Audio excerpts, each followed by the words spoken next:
Yo, man, my Sharpie was dying when I did this, so it's like a little lighter than I expected it to be, but hey, whatever.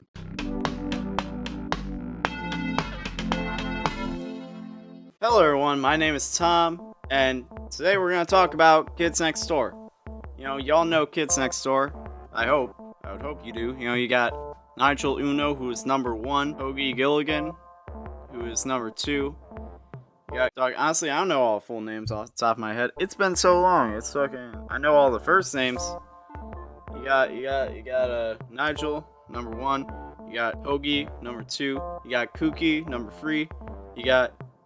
Fuck, what was number 4's name? Shit. Fuck was his name? I know his last name was Beetle. Wallaby Beetles. Wallaby, because he's Australian. And you got Abigail Lincoln, who's number 5. Probably one of Cree Summer's most well-known roles. Y'all know Cree Summer. She's like a crazy, just like a crazy good voice actor. And this was like a defining role for her, because Kids Next Door, like, how could you not like Kids Next Door? If you were a kid, you liked Kids Next Door, because it was for you. It was for kids. It was a show for kids, about kids. It took everything that was great about being a kid and gave it a sense of power and independence, and you were like, fuck yeah. Except you weren't like, fuck yeah, because you were a kid and you were afraid of your parents hearing you swear, so you were like, heck yeah. Mr. Warburton built an entire world where kids ruled, and being a kid, that was the shit. But what's a little weird is like kind of the us versus them vibe that you got from the whole relationship between kids and adults, but I'll go into that later. There's a reason that The Kids Next Door has stayed with us as a classic Cartoon Network show. It had action, it had adventure, and you could connect with it. Even if some of the concepts were stupid and over the top, you could kind of relate to it. You could relate to it because you didn't want to do your homework, you didn't want to eat your vegetables, you wanted to eat junk food all day. That was what life was like back then. That was our youth. That was our childhood. But the thing about The Kids Next Door is it's a world where kids can do just about anything. Anything is possible, and the consequences are minimal. I mean, kids are running around breaking shit and beating each other up. It was just, no one mentioned it. It was every day. It was just, I'm not gonna say that. And Sector V had their own treehouse where these 5 kids could just live away from their parents, away from home. And it's like, dog, that's crazy, man. That's like living the dream. Like, that on its own is lit. But then you take the fact that they had another treehouse on the moon. Like, dog.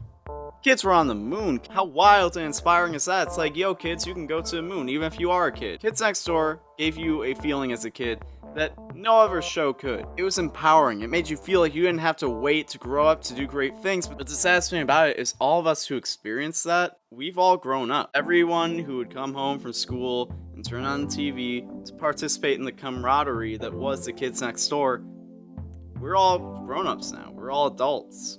Or at the very least, we're like 16. And now we all have to look back on this show with a unique perspective, because it's not just nostalgia. It's knowing you aren't that kid anymore who used to be able to identify with these characters on such a deep level. It was about being young and free to imagine, back when there was no stress about money or worrying about your car breaking down on the side of the road. The Kids Next Door gave us an escape, where we were kids and the world was ours, despite the fact that in our reality, adults still ruled the world. But maybe our friend in power, Mr. Warburton, was onto something, because as we get older, we started to realize that all these adults who we think are all-knowing, perfect beings aren't that. Most adults really are just pretending to know what they're doing and hoping nobody notices. And to kids, they're successful, because we really didn't realize that. And I'm not saying that the average kid and the average adult are on the same level, but Codename Kids Next Door makes it easier to realize that that jump from childhood to adulthood isn't as drastic as it looks. And that gap between kids and adults is kind of closed when you start adding responsibility and independence to it, like you see in the Kids Next Door. The Kids Next Door is an all-out organization with all kinds of management and moving parts. These kids really organized to be on par with adults by taking on all the responsibilities that we take on as we become adults. Minus the money. When it comes to Kids Next Door, I don't know how much money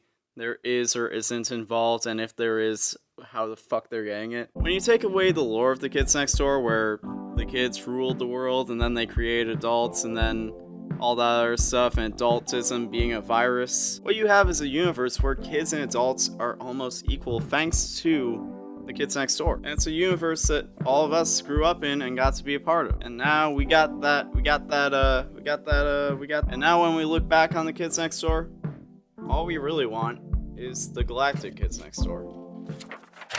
Get on that Cartoon Network. Thank you for watching Let's Talk with Tom on the Roundtable, but Tom isn't just on the Roundtable. I have my own self-titled personal channel, I have a Twitter, I have an Instagram, I have a Snapchat, I have all that good stuff. In fact, I even have a Tumblr. So, if you're interested in any of that, check that out, and I'll see you next time. Goodbye!